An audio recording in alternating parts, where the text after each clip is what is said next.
This painting just sold for $181 million. It's paint, flung, poured, and dripped onto a canvas lying on a barn floor. So how did a tangle of drips become one of the most expensive artworks on Earth? And is it genius, or the greatest con in the history of art? It's the 18th of May, 2026. Christie's, New York. A single painting comes up, Jackson Pollock's No. 7A, made in 1948. Nearly 11 feet of chaos.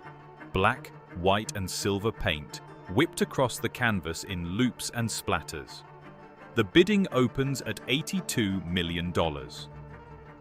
7 minutes and more than 60 bids later, the hammer falls at $157 million. With fees, $181 million. It becomes the most expensive Pollock ever sold at auction, and the most expensive purely abstract painting ever to go under the hammer. Now, if your first reaction is, "My kid could do that," you are not alone.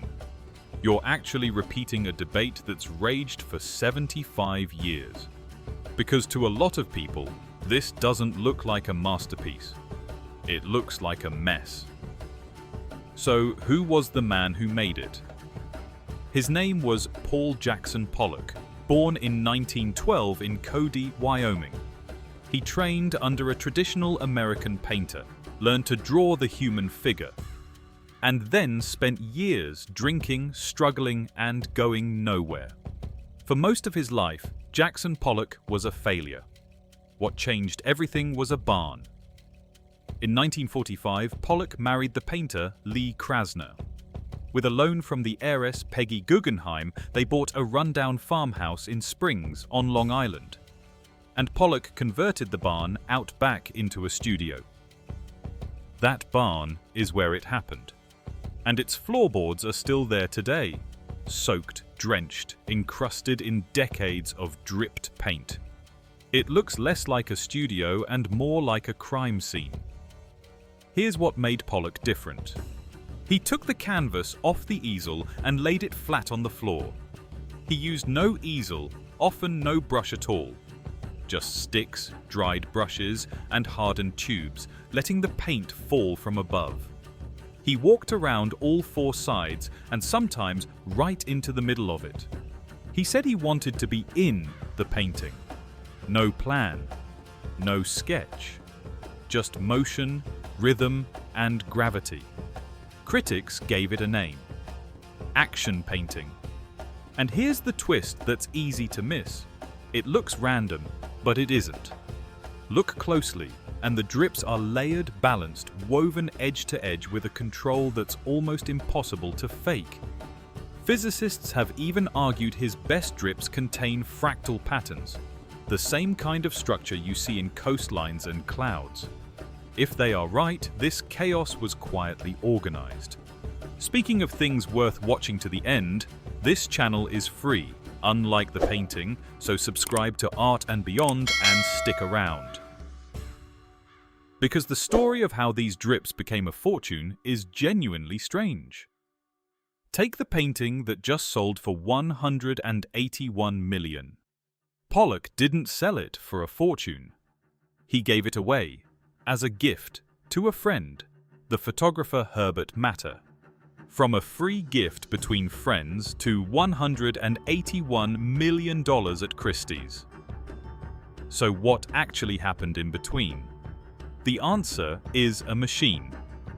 A machine built to turn drips into genius. In August 1949, Life magazine ran a full spread with a headline that changed everything.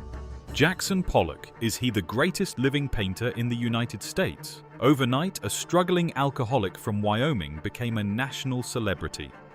The most powerful critic in America, Clement Greenberg, had already called him the strongest painter of his generation. The museums followed. The prices followed.